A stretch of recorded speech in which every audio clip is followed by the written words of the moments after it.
Well, they ain't no more holding it back, Dean. There's something that we definitely have to go over, uh, and we just can't. We can't Roll Tide. not talk about it. There is a team out there playing in basketball. See, today and yesterday, actually, we could talk a little bit about Yeah, let's talk about yesterday too. Yesterday's game, guys. I tell you what, today felt like Alabama never really led. It was a good game today. Yeah, it felt like they really never led in the game at all. Pitchers were up there, Santiago Vescava. Oh man, he killed him. The number 25 there on the bottom of your screen, and of course Keon Johnson, that for Tennessee, and Jones and man, Jones had a good game. It was 48-33 in the early second half. You know, I mean, you were watching. It's like, dang, they're done. And I tell you, the turning point to me is when Jones threw that behind the back pass. Yeah. To Reese, and they got a 3-point play. That was a nice play. If y'all want to see that, he's on the baseline. He goes behind his back to a guy in the paint. That Tennessee game was just awesome. That was a humdinger. Yeah, I felt Jones took it over. He did. Took that game. He had 21 points. But the boys are going to go in now, looks like, and they won the SEC, won the regular season. I got a picture up there of the Ellis kid. I like him. He had a good game. 14 today. Yeah, he's a heck of a ball player. I'll tell you now, Shackelford had a good game today. He had 21 points, yeah. They've seemed to. Now, Quinterly got the most valuable player. He won that today, right? It seems like they take good timing in coming together to play. Yeah. You know, in moments of the game. Mm-hmm. Well, I mean, two different people led them, you know, and we talk about these two games, great games.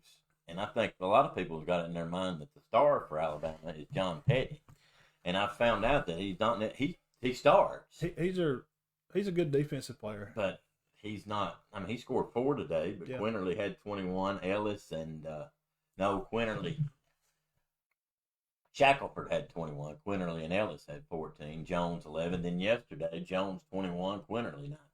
Well, you know, coming in, Bama 16-2, LSU number 3 at 11-6. Since '91. Yeah, this first time that they've got to win it. 88 for LSU is when the last time they got a shot. Really? The last time they were SEC champs. Like you said, Jones was player of the game in Tennessee game. Oh yeah, 21 points, 11 and rebounds. He played at a small 1A school. Played at Sunshine. Yeah. Then went to Hale County. He called Sunshine and shut down. Closed down. He probably would have never left. So he played at school the size of Cedar Bluff Center. His daddy was the coach. I can imagine him being pretty dominant. He goes to the basket like his hair's on fire. Yeah, I really. But how'd you like the before game action? Well, I don't know much about that. Why don't you tell us about that? I just read about it on the. I would say it looked like two of the coaches were talking, and coaches talking before games is not nothing unusual at all. But they were standing really close to each other. They usually get along when they talk. Yeah, but we don't know what was said, and we may find out later. And I don't know if there was a push, but there was a hand kind of went up to put on somebody. And was it the two head coaches? No, it was two. And probably what it is, if I'm just assuming, I don't know this at all. I kind of feel like the guys may have history together, know each other, maybe played against. I don't know. And then the players come out. Well, then the players start, rapping at each other. And one thing kind of leads to another. And next thing you know, there could have been something going on. But then your SEC commissioner, he comes out. And he had to come Sankey? out. Yeah, Sankey walks out. And then the head coaches come out and they talk and they shake and they laugh. And, it's all good for the atmosphere. It's not a big deal. No. Now, key players, the Thomas kid and the Watford kid for LSU, Corley for Bama, which you'd already mentioned, will be player of the game. MVP for the whole tournament, he got that. I'm not surprised by that. That's not a. Well, before Primo went out, he wasn't even starting. He was their 6th man. How about got a good Reese? Reese, I think he's the one that don't start now. Quinterly starts. He played good today. He did play good. They had some good. He had a few block shots when Kentucky was getting a lot of second chances to go back up from the ball. Bama could not get a turnover. They couldn't buy one. They didn't shoot before free throws today. They would have had a better chance to hit a scratch-off ticket than get a turnover from LSU. LSU just didn't turn it over. No, they're good, man. I mean, top to bottom, they're a really sound team. The Thomas kid, what's he doing? He's coming down shooting Steph Curry threes from the half court mark. He hit 2 of them real quick. Oh man, just back to back. The Bama come out hot. You know, they start out real good. Like I said, Thomas was hitting on the shot, and then the Wayford kid, they just couldn't stop him. LSU was getting all their points on them putbacks. Petty needed to step up. That was my evaluation. I was taking notes during the game. Yeah, he didn't shoot much. He didn't really even shoot the ball. He played good. He had some. I think he had 6 rebounds, but he didn't shoot. I think he was 2 for 6, 2 for 7. I heard Jones closed the half out pretty good. He got on a little stretch there. He's getting the ball, scoring. He blocks a lot of shots. Plays good defense. But it looks like they adjusted because they come right back out after halftime, and from then on, looking back on the game, it looked like Bama was taking control. Looking back on it after the game's over. But living in the moment, Dean, me and you were talking during the game, and you know, some of y'all may agree too. I just didn't feel like I felt like it could go either way. Yeah, I didn't. Never felt like Bama was in control of this game. No, I actually expected, to be honest with you, I expected LSU to hit a game-winning shot. Well, they definitely had the ball in the right kid's hands. Yeah, when he shot that ball and the guy got it, I'm talking about he's 2 feet from the basket, and his other teammate actually bumped him out of it. Yeah. Because Bama was not in position down there. No, they were I saw it, and I said, man, this is over. They just got beat. I just never thought they had control. And like I said, Reese had got hot, Shackelford. Petty just kind of disappeared there in moments of the game. But they just could not stop number 2 for LSU. Yeah. I mean, he wound up with 30. 30. And he averages 16. I did not know he was that good. It might have been the best game he's had all year. It is. Season average 16, he gets 30 points with just seconds left in the game. In the last 10 seconds, Keon Ellis blocks that shot. Bama's up 80-79. Possession was LSU's at the time, so I'm thinking even if they tie it for the ball, LSU's going to get the ball. Right. They're going to get a shot. He took a bad shot, though. I mean, he had to take a long 3. It was, but if the way he had played that day, I mean, you wasn't shocked if it went in. Bama wins 80-79. That was awesome. They had the chance to put that back. I mean, he had it. He puts it back up, and the Bama player. He wasn't even in position to guard it. He was turned backwards to it. He was looking out to the left side of the goal, and the ball comes off on the right, and there's 2 LSU players on that side, and I've done nearly. Well, no, they had 2 chances. Yeah. Okay, Watford shot. It went short. The guy caught it. He's right there. He misses it. They rebound it. Missed it again. I mean, I'm sitting there going, it's over. They just beat us. Yeah. And they missed both shots. I'm telling you, it's in the stars for Alabama. So far. and Coach at LSU, you know, he'd been under investigation. They're talking to him about maybe paying players, which I guess every college school in the nation right now is having to deal with paying players, which we know all schools do it. But, you know, later on, he said, we had our chances, you know, pretty much same what a coach would say. We had our chances. Hats off to Alabama. They played a good game. We missed some free throws when we should have hit some. Yeah, they did miss some free throws. My buddy from Kentucky says, I'm going to shout out to his cousin. She's the head coach at High Point College, girls in North Carolina, and they are headed to the women's tournament. Okay. Charles Jeff Hall, that's his cousin. I don't know what her name is. Chetsy is her first name. What's her last name? Charles Jeff. But she's a High. So shout out to her for that. And I am buddies with him. Yeah, so again, but yes, that was great. They win the SEC. And I got to admit, I didn't pick them to win the tournament. Usually, because the guys don't usually win the regular season and the tournament. Now the question is this: where are they going to land? Good. Well, I keep hearing number 2, and nothing against Facebook people, but what Joe Lenardi says is usually more accurate, and he didn't have them as a number 1 seed. Let's see. We pull it up right here. I've read Michigan, Illinois. It's on CBS. Gonzaga. 60 Minutes is on. I thought it come on it. I thought it did too. Let me see what we got here. Anybody got the 2021 bracket? Yeah, I thought it was. I could have swore it said it'd be on it. It's come on at 6, 5 or 6, wouldn't it? Well, it's projections. I don't know. I don't think they've done it yet. Obviously not. Obviously, it's going to be on after. after 60 minutes goes, because it says it's coming on CBS, and right now on CBS is 60 minutes. Well, according to the expert here, Jerry Palm, Alabama is not, even with a win, this was 2 hours ago, getting a number 1, which I'm fine with. Yeah, I don't have a big problem with it. I asked Johnny, and I hope Johnny's watching. Now he thinks he wants them to. Yeah, and Reggie from Average Joe, and I agree with what they're saying. Does Alabama deserve to be looked at as a 1? Yeah, I mean they won the conference and the tournament. Yeah, right. So absolutely, but that's what I was asking Johnny. But or do we have a real shot at it? And I did say this, and I'll humble regards to Johnny because he knows way more about basketball than I do. Okay, he does. I'm just saying, do we have a chance against Illinois or Michigan or somebody? I don't know. I've heard people say that they're better. It don't feel like we on would. TV. It says here Gonzaga, Baylor, Illinois, and Michigan will be the 4 top seeds. Gonzaga in the West, Baylor the South, which you don't have to be in your region to. They might send Alabama out west. Illinois in the Midwest, Michigan East, Iowa number 2 seed in the West, Ohio State in the South, Alabama in the Midwest, Oklahoma State in the East. What about Georgia Tech, man? They won the ACC. Yeah. Wow. Well, that's big. Who won the Big Ten? I know yesterday Ohio State beat Michigan. Yeah. And I'm assuming I've seen it either Illinois or Ohio State. Step Brothers come on, so I flipped over. I didn't watch the Big Ten. Yeah. I watched Step Brothers instead. Sorry. Step Brothers comes before our Big Ten basketball. Here. I mean, well, it comes before Big Ten basketball for sure. Yeah, for sure. Let me see. Illinois. I know Texas won their conference. Yes, they beat Ohio State 91-88. Wow, what a bunch of good games. Sheesh. So Illinois. Yeah, so they won the Big Ten. Bama won the SEC.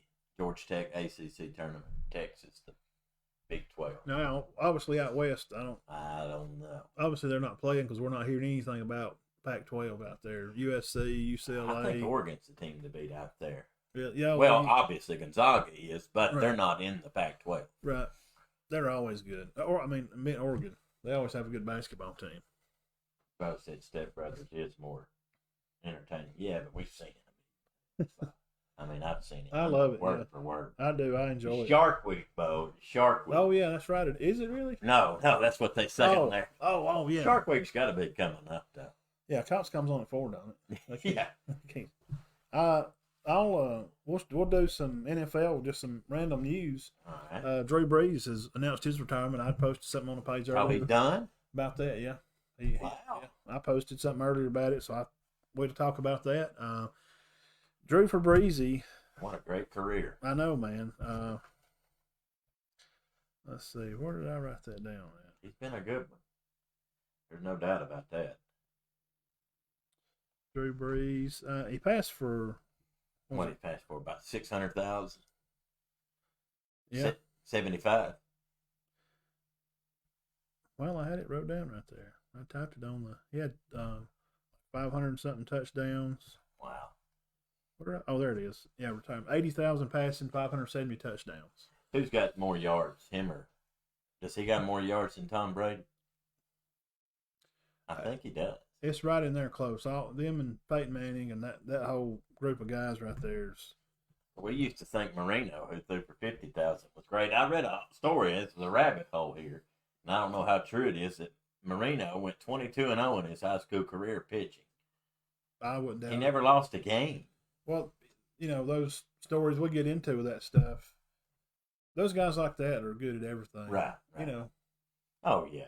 I also read where Jim Brown averaged 38 points a game his senior year in high school basketball. Yeah, I like those stories because it shows very interesting. They're diverse in what they do. Of course, we know what Iverson did. He's one of the greatest.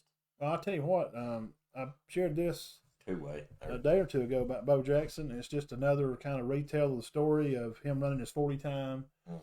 And we know the story. He was going to track practice. He ran the 40. He ran a 4.3 something. He said it wasn't good. Mm-hmm. So he asked him, he said, I can't run fast as I can because I don't have enough room to slow down. Right. So they opened the back door. Yeah. So then he runs, and runs a 4.2. He said the eyes don't lie. He says that the guy there on the tape with the line said he run a 3.9, and then the other guy had him at 4.0 40, a 4 flat 40. 3.9.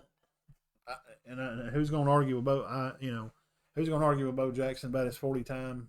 I mean, he's one of the fastest humans ever play the game, and his size and his weight, how he played. Oh yeah.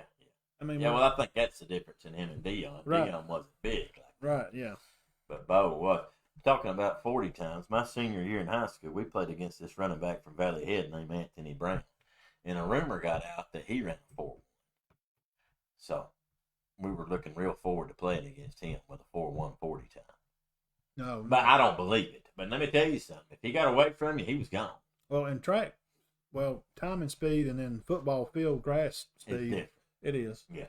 Talking about speed too and changing teams. Mark Ingram, he's supposed to be signing with the Texans, so he's going to be leaving the Ravens. That was some more news. Yeah, it kind of tapped out for him there. I mean, he had a good career. He has, and he played good at New Orleans. He did. He's done good at both places. But I think what's his name that played at Ohio State? What is his name? Guys, please, the running back from Ohio State, Dobbins. J.K. Dobbins is going to be their running back. Of course, you know who their main running back is, Lamar Jackson. Yeah, he's the guy that's going to tote them all the way through it. Obviously, there's no doubt about that. Bo Starkey said Breeze at 80,300, Tom Brady at 79.2. So he's 1,000 yards behind, so he'll break that 3-4 games. He'll be ahead of Breeze. I've got to see our digging around here on some news on the page. This picture here, Samuel Cosby, Luke Hampton, opposing teams there, college baseball. I can't wait to get to go see them play. I hope they're doing good. And where is Luke playing? Luke Hampton? At Falkville Eagles. Okay. And Samuel's at Snead. Yeah. All right. And I think from talking to, I hadn't talked to Luke much. I seen him one time. Samuel's not getting a start or anything, but he gets to play a little if they get ahead. I mean, he's a freshman. He's a good ball player. Luke, yes, he was. I'm sure he's gonna. Luke was an awesome outfield. Yeah, he could pitch, and he was played out there at center field. And if anything was even close, he was going to be out. I didn't ever see him drop anything. Did you? I mean, he was good. I can't remember. I'm sure it happened, but if it did, it was so minuscule. I don't remember. Right. It wasn't something that happened regularly. Right. It didn't happen enough for me to remember him dropping a ball. This was another question we put on there. We got in a little good conversation about hitting a baseball is the hardest thing to do in sports. I said kicking a field goal is harder. Changed my mind. And Bill said to come over to his house and he'd show you why hitting a baseball was harder. Bill who? Mac Burnett. Oh, Bill, I'll be over in a little while. That was a good conversation. Hitting a baseball is definitely hard. I've never kicked it's definitely a football. Hard. I just threw something out there. I actually mean to put a question mark by that. I don't know that it's harder. It seems like it may be. I've kicked field goals at PE or something, but being in the batter box alone, you're by yourself, you're battling one-on-one with that guy on the mound. There's no other sport really like it. Now, I've never kicked a field goal live in a game. Right. And I'm sure that's hard. I thought it may be up there. Nobody answered. I think they thought I was making a statement. I don't know. I've never done either one of them. But standing out there to line up kick a field goal, to be hot rod, to beat Alabama, right? And he misses. Yeah. And he was one of the best. Well, I mean, he was one of the best ever in the conference. Well, from what you talking about, Blankenship? Yeah. Oh, I know. That's the game you said if he misses this, we win. Yeah. From what I saw this weekend, scoring in the paint in a college basketball game wouldn't be real easy, would it? No. Especially if they get that defense set up. Golly, you talking about contesting some shots. I know. It's a different thing, and how you play it and how you word it and how people take it in personally. Because everybody does stuff different, and some people are cut out to do everything, like some people we just mentioned, like the Bo Jacksons, or those guys can do everything. Yeah, I would say. But Bo Jackson could. What I'm saying is, he could hit a home run, and then while he was at Auburn, if the kicker went out, they could say, "Bo, we need an extra point." Go ahead and kick it. Well, now go kick the PAT. I've gone to the batting cage up in Rome before, where they set it on 70. Yeah, and it just seemed impossible to hit. Well, it's impossible. I've hit them, but it's not many out of 10. You know what I'm saying? Right. We turned it up to 90 at the cage one day when Bubba was playing at Cedar Bluff and Taylor was there. Oh and Bubba was getting ready to go play in the All-State game. And him and Dobbins were down there working, and I took Marcus down there to hit. And they had that machine turn up on about 90, 85. And, man, I mean, it went by so fast. It was kicking the net out. It probably is the hardest thing, really. I mean, the focus is unreal. That you're taking a small piece of aluminum or wood and hitting a small ball, the size of your fist, and not just hitting it, but to hit it well enough to make a play to get on base or something. Well, that's one. If you go 3 for 10 in a basketball game, you're not doing good. But if you go 3 for 10 at the plate, you're great. Yeah. So you get more reward for being good at the plate than you do. Now, I thought this was interesting. Since we're digging around on some news here, Keelan Robinson's turning heads on off season in the spring down there at Alabama. So, and I heard from one person that Bryce Young feels like he may be leaving. I got some, I don't know if he likes the pressure that. I don't know. I figured he would be their quarterback. I did too. Paul Tyson was putting some pressure on him, and then other people were saying no. Well, on the like AL.com, they were saying that Bryce is a lock for he's going to be the guy. So yeah, well, that'd be interesting to see. I'm excited to see how all that turns out. Well, they kind of tried to create that. And I remember a couple of years ago when it came McCarron's time to be the quarterback, they were starting to say that Philip Sims or one of them was going to start. And I'm like, there ain't nobody going to be Alabama's quarterback but A.J. McCarron. And obviously he was for 3 years, right? Yeah, he's my favorite. I'm a big fan. I don't know. I think that creates a buzz. There's quarterback pressure. It's something to talk about. Yeah. But I never did buy that about McCarron. Oh, and I forgot to tell you, congrats to Tommy Lewis. Used to coach the Spring Garden Center and Gales. He's been elected to the State Basketball Hall of Fame. Okay. Or the State Hall of Fame. For Alabama. For basketball. Yeah. Basketball. 602 wins. Wow.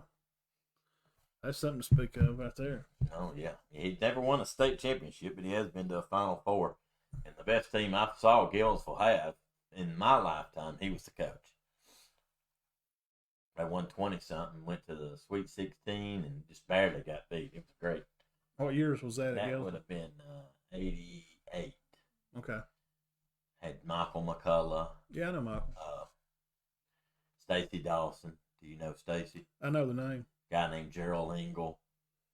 Tom Gibbs. And Rick Cabot. That was the start. RL also played on that team. And Kenny Wilbanks. Shout out Kenny Wilbanks. They were on that team. Scott Whelan was on that team, I think. And Scott might not have been. You remember Scott? No. He went to Cedar Bluff for a while, but I know RL was on it. Yeah. But, yeah, I figured you'd heard of Michael McCullough and I know. Stacy Dawson. Yeah. Well, that's, it's a good thing to be, rewarded for putting in all the work and the time into 600 wins. Yeah, especially in a rural, small town USA. Yeah. Like the coach at Hope's Bluff there you was talking to, he's won. Oh my gosh. 800 games, and that's in all sports. That's not just, what did he say? He won 460 girls basketball, 175 football, and 150 baseball. Yeah, and he's only, how old is he? 60? I think he's 60. Roberts said he won a bunch of middle school games. 800, but he said he lost 150 football and a couple of hundred. This guy's coached in 1,200 ball games. I'm excited to see. We was talking about earlier about spring football is going to be coming, and we're about to wrap it up here, but we'll mention that spring football will be coming in a month, and we're curious about Sandrock to see where the boys are going to land. Yeah, I'm anxious to see.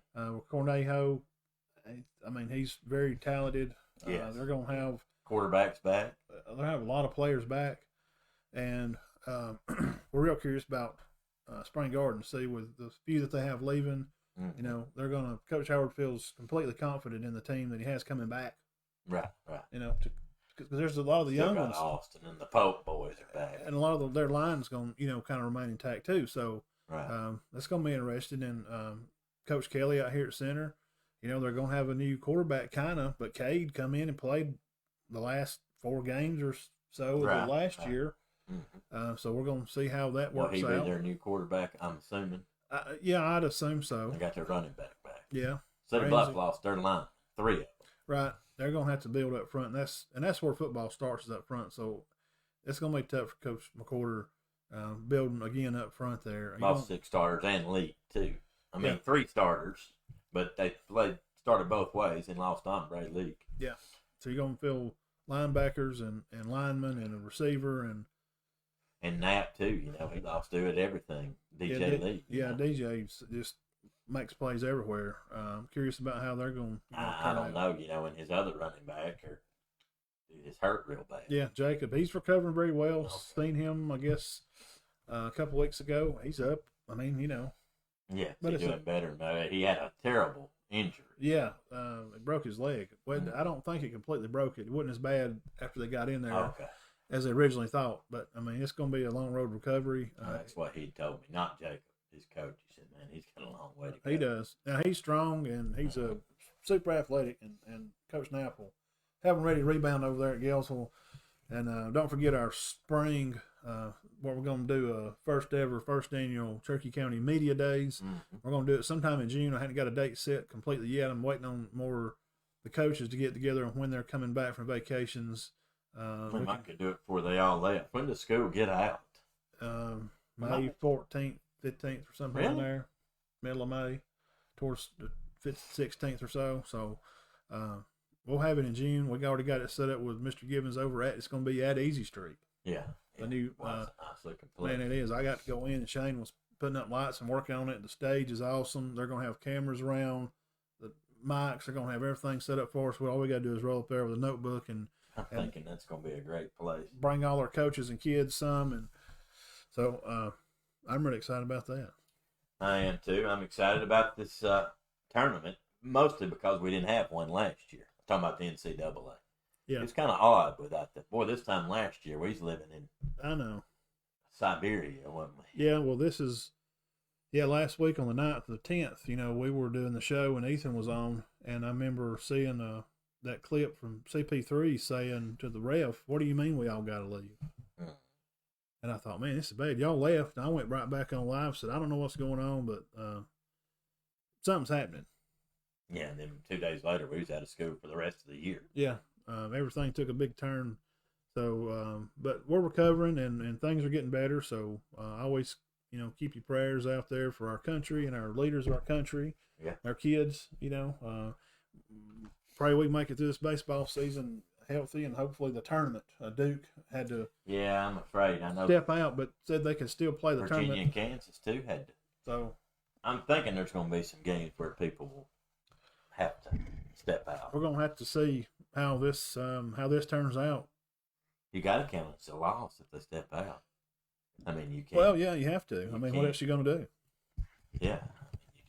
How else can you count it? You can't keep putting the tournament off. No. So we'll see how that turns out. We'll go back through a couple of pictures here.